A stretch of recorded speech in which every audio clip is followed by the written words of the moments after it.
আমাদেরকে কিন্তু প্রত্যেকটা জায়গা থেকে আপনাকে হাত দিতে হবে। আমার সংস্কৃতিকে ধরে রাখতেই হবে। আপনি কেউ বলতেন পান্তা ইলিশ, এটাও তো ছিল না।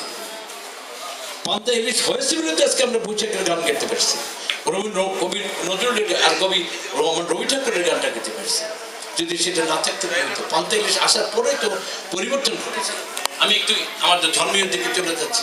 1956-66 সালে এই টঙ্গীতে কয়েকটি মানুষ তাবলীগ করেছিল। আজকে সারা পৃথিবীর প্রতীক আমরা হয়ে দাঁড়িয়েছি। কয়েকজন আরম্ভ করেছে, এটা কিন্তু আমার উদ্যোগ। সারা পৃথিবী, আমি অস্ট্রেলিয়াতে গেছিলাম, তাদেরকে আমার ধন্যবাদ দিয়েছি যে বাংলা আল্লাহ তাআলা তোমাদেরকে মক্কার পরে যে সমাবেশটা হয়, সেই সমাবেশটা বাংলাদেশ হয়, তিনি পছন্দ করেছেন তোমাদেরকে। আজকে আমার কি হলো, আমার সাংস্কৃতিক আজকে কি করেছে, স্বীকৃতি দিয়েছে কয়েকদিন আগে। এবছর আমাকে স্বীকৃতি দিয়েছে যে আমার মঙ্গল শোভাযাত্রা স্বীকৃতি দিয়েছে, সারা পৃথিবীতে ঐতিহ্য হিসাবে গ্রহণ করে নিয়েছে। আমার ভাষাকে সারা পৃথিবীতে গ্রহণ করে ফেলেছে। আমাদেরকে এইখান থেকে আরম্ভ করতে হবে।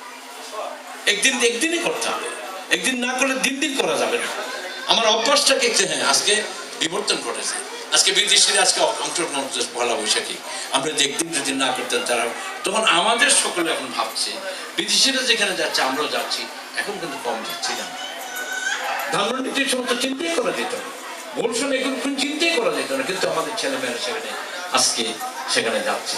আমি ওষুধ কিনতে গিয়েছিলাম, ওষুধ কিনতে গিয়ে 1-2 কর্মচারী তারা কথা বলছে। কি কথা বলছে যে দেখো আমাদের হুজুর থেকে বলতে হবে, হুজুরের দোকান এটা, তো হুজুর থেকে বলে ইসলাম আমাদেরকে শিখায়।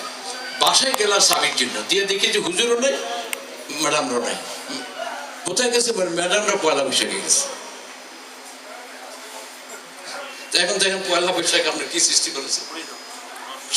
করেছে, হুজুর নাই কিন্তু ম্যাডামরা না। ম্যাডাম কোথায় গেছে ওরা বলছে চাবি আনতে দেরি হইতেছিল, কারণ ম্যাডামরা চলে গেছে পয়লা বৈশাখে।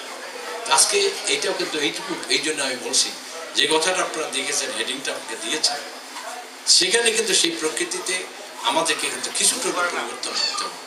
বাচ্চাদেরকে শেখাতে হবে যে চৈত্র মাস আসলে এই পান্তা খেলে কিন্তু সত্যিকার শরীর ভালো থাকে। আমি নিজেই এটা অভ্যাসই আমাদের, আমরা খাই, আমার ওয়াইফ, আমরা প্রতি বছরই যখন গরম মাসে এটা কিন্তু প্রতিদিন খাওয়া হইতো না, এটাও ঠিক। চৈত্র আসলে কিন্তু মা বলতো রাত্রে পানিটা দিয়ে রেখে দিত, সকালবেলা খেয়ে গেলে হেঁটে হেঁটে স্কুলে গেছি, তো তখন বলতো যে শরীরটা ভালো থাকতো। আর চৈত্র মাসে তো আমাদের স্কুল বন্ধ থাকতো, প্রায় 10 দিনের মতো বন্ধ থাকতো চৈত্র মাসে। নানান ধরনের বিবর্তন হচ্ছে, বিবর্তনটুকু আমাদেরকে গ্রহণ করতে হবে।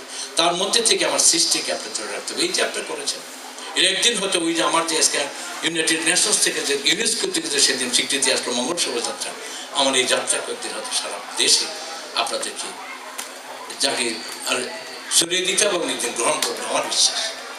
এই ছোট্ট পরিসর থেকে যেতে হবে, সেগুলো বাংলার মানুষের কাছে এটা চলে যাবে, এটা আমার বিশ্বাস আছে। এই মহিরু হিসাবে এটা প্রতিষ্ঠিত হবে আমার বিশ্বাস। আমি আর কথা বাড়াবো না।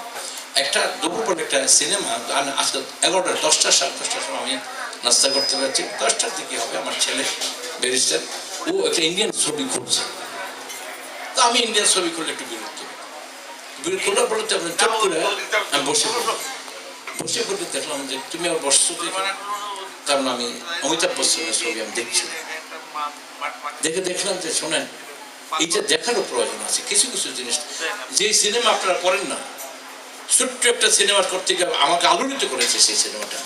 আমি বসেই থাকলাম, নাস্তাটা কিছু কম। এটা বাচ্চা, এই যে আজকে হেফাজত যা করছে, আজকে বিএনপি যা করছে, মানুষকে হত্যা করেছে, আবার তার ইলেকশনের আগে যদি সেই প্রতিবাদটা একটা বাচ্চা কি করছে, একটা প্যামলেট নিয়ে ঘুরছে অমিতাভ বচ্চন, সেখানে ইলেকশনে দাঁড়াবে, তো ওইখানে কিন্তু তাকে ইলেকশন করতে দেওয়া হবে না। বাচ্চাটা একটা প্যামলেট নিয়ে গেছিল, কয়েকটা আপনার বিলি করার পরে কয়েকজনের সাথে দৌড়াতে আরম্ভ করলো, অনেকক্ষণ পরে পেয়ে তার মাথাটা ফাটিয়ে দিয়েছে। অমিতাভ বচ্চনকে সে প্রতিবাদ ইলেকশন করতে আসছে, সেখানে মানুষের কল্যাণের জন্য, মানুষের দাবি প্রতিষ্ঠা করবার জন্য যেখানে আসছে না, কিন্তু তাকে সে ইলেকশন করতে দেওয়া হবে না। আর এই বাচ্চাটাকে এইটার উপর করে ইলেকশনটা করেছে। আগামী 1 বছর 2 বছর পরে ইলেকশন আসবে আমাদের দেশে। হেফাজতিরা আর আপনার বিএনপিরা আবার তারা আবার মিথ্যাচার করে বেড়াচ্ছে, ভারত থেকে কিছু পেলাম না, কিছু প্রতিদিনের একটা অংশগ্রহণ করছে। আজকে এই সংস্কৃতির মধ্যে এই সিনেমায় যে বললাম, একটা প্যামলেটের মাধ্যমে একটা ইলেকশন করে দেখিয়ে দিল যে না, প্রতিবাদ আপনাকে করতে একটা প্যামলেটের মধ্যে প্রতিবাদ করতে হবে। সেই সমস্ত বিষয় তো আপনাদের সামনে রয়েছে, আপনার সেই সমস্ত সিনেমা করুন না কেন? আমার হেফাজত যে সেদিন যে হোলি আর্টিজানের যেটা করলো সেদিনটা দিয়ে আমরা কেন ওই সিনেমাটা করছে না?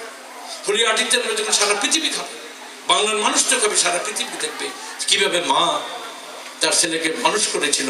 ছেলে আমার মৃত্যুর পরে মা আমাকে দাফন করবে, মা আমার জন্য দোয়া করবে, কিন্তু সেই ছেলে আজকে সেখানে গিয়ে তাকে হত্যা করতে হয়েছে। তাকে তিনি আমার 22 জন হত্যা করেছে, তাদের 7 জনকে আমাদের হত্যা করতে হয়েছে। তো সেই লাশ মা নিলেন না। মা দেখছেন, মা কাঁদছেন, কিন্তু তিনি নিলেন না, ওন করলেন না, তিনি গ্রহণ করলেন না। কি জন্য? রাষ্ট্রের সাথে তিনি একাত্মতা ঘোষণা করেছেন যে আমি তোমার সাথে একত্রিত হতে পারে না, বাংলার মানুষের সাথে আমাকে একাত্মতা ঘোষণা করতে হবে। এবং সারা পৃথিবীর মানুষ যে আজকে আছে টেররিজম, এই টেররিজমকে ঘৃণা করে কি সন্তানকে নেয়নি? এখানে কিন্তু আমার মা অনেক কিছু করেছে। আজকে সকল মা যারা বোন আছেন তাদের কাছে আবেদন থাকবে, এই সংস্কৃতির সাথে সাথে আমাকে আরবি, হিন্দি, আমাকে কি বলে আরব, আমাদের সব ধর্মের যে লেখাপড়া সেটুকু শেখাবেন, যে প্রকৃত অর্থটা শেখাতে চেষ্টা করবেন। তাহলে দেখবেন যে আমাদের মাঝে হোলি আর্টিজান আছে। আজকেও তো দেখেন, কাজেই আমাদেরকে সব দিকে চোখ মুখ খোলা রাখতে হবে। আমার বাঙালি দিতে হয়, আমার অনেক কিছু কমে যাবে।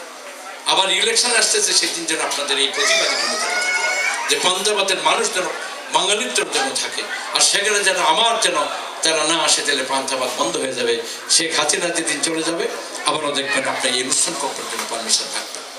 আমরা চেষ্টা করবো, আমরা প্রত্যেকে আমরা দেখেছি যে আমরা বাঙালি যারা আসলে বঙ্গবন্ধুর অনুসারী বাঙালি, যারা বিএনপি বা অতীতে জামাত করে তারা কোনোদিনও অনুসারী না। আমাদেরকে ধরে রাখতে হবে। আজকে আমার এই সুন্দর দিনে আমাকে ডেকেছেন, আমাকে বলছেন আমি অনেক কিছু জানি, আমি অনেক কিছু জানি না। তবে আমি সাংবাদিকদের কাছে এসে আমি চেষ্টা করেছি তাদের মাঝখানে আমাকে জীবিত রাখার, বাঁচিয়ে রাখবার জন্য। আমি তাদের সদস্য করে, তাদের পরিবারের সদস্য করে চেয়েছিলাম, তারা আমাকে দিয়েছে কিনা জানে না, আমি ধন্য। আমি এই প্রেস কাউন্সিলের চেয়ারম্যান হওয়ার কাজে আমি বিচার করেছি দরজা বন্ধ করে, সেখানে দরজা বাইরের তরফ যেতে পারতাম না। আজকে এই প্রেস কাউন্সিলের চেয়ারম্যানের সুবাদে আপনাদেরকে মাঝখানে এসেছি বাঙালি হওয়ার জন্য।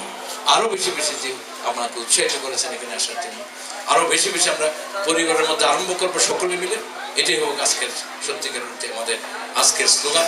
আজকে আমরা যেন সকলে বাড়ি যাই একই কথা বলি যে আমরা এই কাজটি বাড়িতে করবো। আপনারা ভালো থাকবেন। আর আমাকে এখানে ডাকার জন্য আমি 2টা কথা বেশি বলেছি, আরো অনেক বেশি কথা বলার দরকার ছিল। কারণ আমাদের বাঙালিপনা কিভাবে কেড়ে নিল। 1954 সালে ভোট দিতে পারেনি, আপনার অনেকের জন্ম হয়নি 1974, আমি জানি না আছেন কিনা। 1954 সালে কার জন্ম হয়েছিল? আছে, উনি আছেন। 1954 সালে যখন মুসলিম লীগ, আপনি আছেন। আমি তখন ক্লাস 5-এর ছাত্র, আমি ক্লাস 5 পাস করেছি। তখন ঢাকা ইউনিভার্সিটির ছেলেরা তো ইলেকশন করতে নির্বাচন করতে গিয়ে আমার বাড়িতে ছিল। তো ওখান থেকে তারা গ্রামে গ্রামে ইলেকশন করে, বাজারে তখনকার এইভাবে ইলেকশন ছিল না, চুঙ্গা দিয়ে বাজারের মধ্যে বক্তব্য দিতে হইতো, মাইকও ছিল না। মাইক বাজানো আমার কিন্তু হুজুররা মানা করেছে, নিষিদ্ধ ঘোষণা করেছে মাইক বাজানো যাবে না। তখন কি করতো, চুঙ্গা দিয়ে তারা, তো আমরা তাদের কাঁধে আমাদেরকে বসে কবিতা পড়াইতো ইলেকশনের জন্য। সেই বছর যুক্তফ্রন্ট ইলেকশন, আর মুসলিম লীগের স্লোগানটা ছিল কি, যদি যুক্তফ্রন্টকে ভোট দাও তাদের বউ তালাক হয়ে যাবে। কোন দিক থেকে আরম্ভ হয়ে যাবে? যেদিন পাকিস্তান সৃষ্টি হলে, যে দ্বিজাতি তথ্য ধর্মের ভিত্তিতে রাষ্ট্র সৃষ্টি হলে, সেদিন থেকেই আমার বাঙালিপনাকে বাদ দিতে দিন। আর বঙ্গবন্ধুকে হত্যা করার পরে 21টি বছর জিয়াউর রহমানরা আমার বাঙালিপনাকে বন্ধ করে দিয়েছে। আজকে আমরা সাহসী করে কানবেন, অনুপ্রেরণা। আজকে বারবার আপনাদেরকে এই কাজটাই করতে হবে, নাহলে আমাদের অস্তিত্ব থাকবে না, বাঙালিত্ব থাকবো না, নিজের ঘরেও থাকবো না, বাইরেও থাকবো না। এদিন আবার যখন হেফাজতের আবার ক্ষমতায় আসবে, আবার খালেদা যদি আবার ক্ষমতা, খালেদা যদি এই 2 বছর পরেও যদি আসবে দেখবেন, তাহলে আপনি এখানে কথা বলতে পারছেন কেন? আমার বিশ্বাস অনুমতি রাখবেন। আপনারা ভালো থাকবেন। আমাকে এখানে ডাকার জন্য আমি কৃতজ্ঞ।